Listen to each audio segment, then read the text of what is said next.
Bonjour à toutes et tous, bienvenue dans les coulisses du Grand Lyon. Mon invité du jour, Emmanuelle Aziza, bonjour. Bonjour Raphaël Ruffier. Vous êtes la candidate de la majorité présidentielle à Villeurbanne. Tout à fait. Vous avez passé la barre du deuxième tour, mais quand même largement distancé par votre rival Gabriel Amar de la NUPES. Alors quand vous avez été investi, plusieurs voix s'étaient élevées au sein de la majorité présidentielle pour regretter un choix d'une candidate issue de LR, issue de la droite, en disant que ce n'était pas forcément le meilleur profil pour convaincre notamment tous les socialistes qui ne voudraient pas de la NUPES à Villeurbanne. Est-ce que le résultat du premier tour ne leur donne pas raison ? Alors, plusieurs questions dans votre question. En réalité, la première des choses, c'est qu'effectivement, j'ai été d'abord à l'UMP, ensuite chez les Républicains. J'en ai démissionné.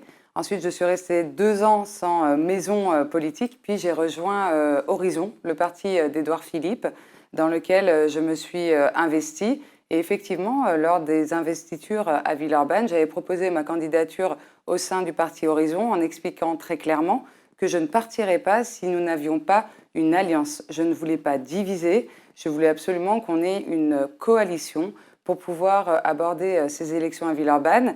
Un choix a été fait, c'est effectivement le choix de ma candidature au sein de cette alliance Ensemble qui regroupe Horizon, Modem et En Marche. Ça a effectivement créé des déceptions et je peux le comprendre parce que, vous savez, chaque investiture au sein d'une famille politique crée toujours des déceptions. Il y avait de très bons profils. Le mien a été choisi. Je me suis engagée dans cette campagne législative avec un engagement de très longue date, avec des convictions politiques. Et je ne crois pas, pour répondre à votre question sur le fait que je sois ex-LR et aujourd'hui Horizon, je ne crois pas qu'on choisisse un candidat en fonction de sa couleur politique et en fonction de la couleur politique supposée de la ville. C'est vrai que Villeurbanne est une ville historiquement à gauche, mais je pense aussi que Villeurbanne est une ville où différents courants politiques s'expriment et je crois effectivement qu'il faut qu'il y ait des candidatures qui expriment justement ces différents courants. Aujourd'hui, je suis dans la majorité présidentielle. C'est le programme que je défends avec de toute façon toujours les mêmes valeurs, celles du pragmatisme économique, celles du réalisme. Vous l'avez dit, vous êtes proche d'Édouard Philippe, l'ancien Premier ministre. Est-ce que vous serez loyal à la majorité d'Emmanuel Macron pendant 5 ans ou est-ce que vous pourriez le suivre dans une dissidence si jamais il prenait ce chemin ? Moi, je vais être une députée qui va être au service des Villeurbanaises et des Villeurbanais. C'est-à-dire que si sur un projet de loi, les Villeurbanaises et les Villeurbanais sont en désaccord, j'exprimerai cette dissidence au sein des groupes parlementaires. Vous savez, quand on est dans un groupe, l'objectif d'une alliance, c'est de faire justement exprimer... Donc vous serez fidèle plus à Édouard Philippe qu'à Emmanuel Macron ? Je serai surtout fidèle aux Villeurbanais. C'est mon ADN et c'est mon engagement. C'est un engagement que j'ai pris depuis 2008. C'est un engagement que j'ai tenu. Ça ne vous a pas échappé que malgré les nombreuses défaites que j'ai essuyées sur Villeurbanne, je suis toujours là à me battre pour eux. Et c'est la raison pour laquelle je continuerai avec cet engagement qui est un engagement loyal et fidèle aux Villeurbanais. Le député sortant de Villeurbanne était de la majorité présidentielle, c'est Bruno Bonnell. Pour vous, son bilan, c'est un avantage pour faire campagne ou au contraire, c'est une croix à porter ? C'est ni un avantage ni une croix à porter. J'ai envie de vous dire que Bruno Bonnell, dès le départ, avait annoncé la couleur. Il avait dit « Moi, je serai un député qui œuvrera pour Villeurbanne au niveau national et je ne serai que très peu en circonscription parce que lui considère que le mandat de député est un mandat national. » Moi, j'ai une vision complètement différente du mandat de député. Je l'ai d'ailleurs exprimé à de nombreuses reprises. Je considère que c'est d'abord évidemment un mandat national, mais avec un ancrage qui se doit être local et un ancrage qui doit être permanent. J'ai déjà ouvert une permanence à Villeurbanne. J'ai expliqué qu'en cas de victoire, je garderai cette permanence qui est à pignon sur rue, dans laquelle les Villeurbanais et les Villeurbanaises pourront venir rencontrer leurs députés. Donc moi, j'ai une vision qui est vraiment très locale et je vous souligne d'ailleurs que Villeurbanne est la seule ville-circonscription en France. Et ça a un intérêt parce qu'en réalité, c'est aussi une particularité de ce mandat de député au niveau local. Donc moi, je serai une députée qui sera extrêmement ancrée dans son territoire et qui portera très haut la parole des Villeurbanaises et des Villeurbanais. Quoi qu'il arrive, on comprend que vous préparez surtout les municipales de 2026. Non, pas du 2027. tout. Non, pas du tout. Moi, vous savez, je suis dans cette élection des législatives. Elle n'est absolument pas finie. Vous l'avez souligné tout à l'heure. J'ai fait un score, 27%, qui est un très bon score en réalité parce que je fais plus que Emmanuel Macron au présidentiel.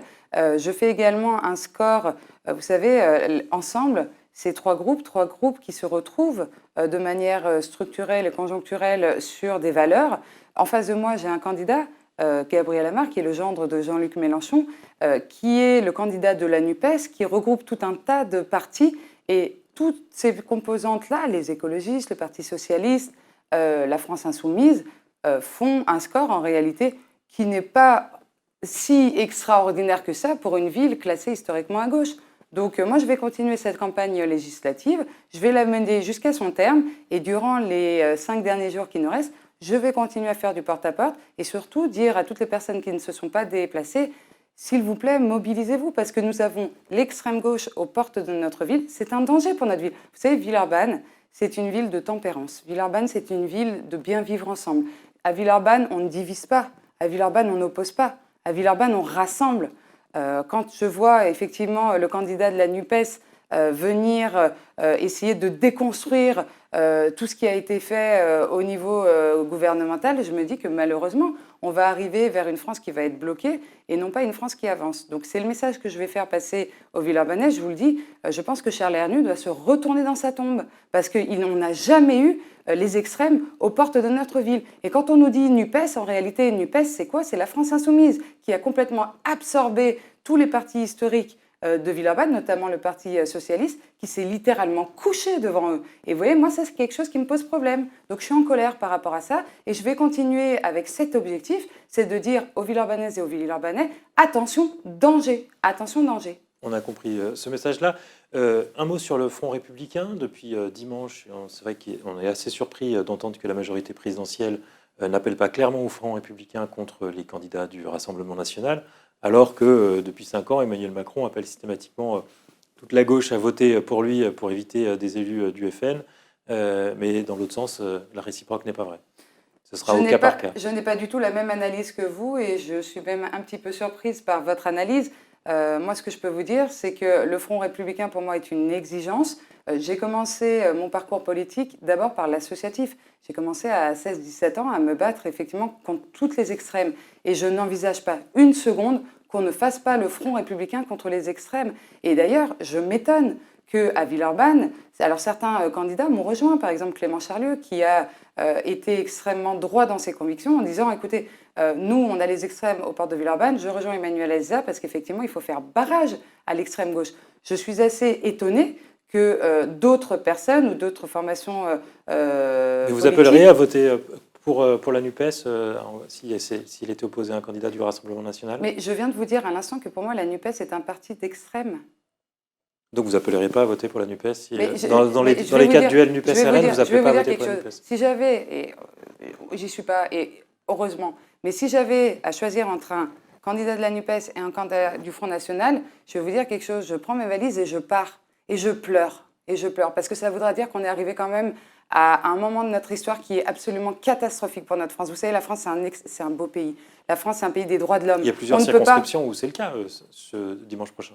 Bah écoutez, c'est sûrement le cas et vous voyez, c'est quelque chose qui me désole absolument et j'ai envie de vous dire qu'à Villeurbanne, justement, je me bats pour que l'extrême gauche ne soit pas aux commandes, en tout cas de ce mandat de député, parce que moi, c'est quelque chose vraiment qui me met en colère, c'est quelque chose qui me désole et je n'arrive vraiment pas à comprendre comment, derrière des discours complètement démagogues, derrière des discours complètement populistes, les gens peuvent se faire embobiner par les discours de la NUPES. Vous savez, je veux quand même insister là-dessus parce que les beaux discours, c'est bien, les belles promesses, c'est bien. En réalité, on se rend compte que la NUPES nous vend du rêve et en réalité ment aux électeurs. Vous savez, depuis le début de cette campagne, le premier argument de la NUPES, c'était de dire « élisons Jean-Luc Mélenchon Premier ministre ». Mais c'est une fable et on se rend compte aujourd'hui, à la lueur des résultats du premier tour, que c'est, en plus d'être une fable, c'est une escroquerie intellectuelle. Jean-Luc Mélenchon a perdu les élections présidentielles, il ne s'est même pas qualifié au deuxième tour. Et il viendrait nous faire croire aujourd'hui, alors qu'il n'est pas candidat, qu'il serait nommé Premier ministre. C'est absolument faux. De toute façon, il ne peut pas imposer sa nomination. C'est seulement Emmanuel Macron qui pourrait le décider ainsi. Il a déjà déclaré qu'il ne le ferait pas. Et en plus, eu égard aux résultats du premier tour, c'est un scénario qui n'arrivera pas. Donc c'est du mensonge, c'est de la duplicité et c'est prendre les gens pour des idiots. Et moi, je m'inscris complètement en faux contre ce genre de discours et je dis aux Villeurbanaises, aux Villeurbanais et surtout aux Françaises et aux Français, réveillez-vous parce qu'après, il sera trop tard. Alors, si on réfléchit aux institutions, en cas de majorité claire pour la NUPES, la majorité parlementaire aura tout à fait la possibilité d'imposer Jean-Luc Mélenchon, puisqu'ils pourront faire voter une motion de censure contre n'importe quel autre candidat. Absolument pas, c'est une méconnaissance absolue. C'est pas du tout une méconnaissance. C'est une méconnaissance absolue de la Constitution, parce qu'en réalité, ils peuvent faire une motion de censure, on est d'accord là-dessus. Ils vont pouvoir dissoudre l'Assemblée nationale, néanmoins, ils ne pourront jamais imposer la nomination de Jean-Luc. Ils ne pourront jamais imposer la nomination de Jean-Luc Mélenchon par le président de la République. C'est François Mitterrand qui, en 86, avait cherché... Parce qu'il a cédé. Parce qu'en réalité, il a cédé. Mais non, ce n'est pas une question de choix. En réalité, il a cédé. Vous savez, notre Constitution, elle est faite, et c'est une Constitution qui est solide. Et la Constitution est extrêmement claire. Le président de la République nomme le Premier ministre. Après, effectivement, vous avez des arbitrages, vous avez des rapports de force. Mais François Mitterrand a cédé. Emmanuel Macron a d'ores et déjà indiqué que d'abord, il ne céderait pas. Et deuxièmement, j'ai envie de vous dire que le scénario que vous êtes en train de nous évoquer, c'est un scénario qui est complètement imaginaire. Parce qu'on le voit avec les résultats du premier tour, ils n'auront pas de majorité absolue à l'Assemblée nationale. Donc, une fois de plus, c'est une escroquerie intellectuelle, c'est un mensonge. Et j'ai envie de vous dire d'ailleurs que ça ne sert uniquement que les intérêts de Jean-Luc Mélenchon et de sa horde de prétendants à la députation, parce qu'en réalité, ça ne servira pas les Français et les Françaises. Ça mènera la France au chaos, à la brutalité, à la déconstruction, alors que moi, ce que je prône, au contraire, c'est la construction, c'est le fait que la France avance, c'est que la France avance, c'est que les Villeurbanaises et les Villeurbanais trouvent des réponses à leurs problèmes quotidiens. C'est pas de déconstruire, c'est trop facile sinon. Emmanuelle Aziza, je vous remercie et moi je vous dis à demain pour une nouvelle émission des coulisses du Grand Lyon. Merci à vous.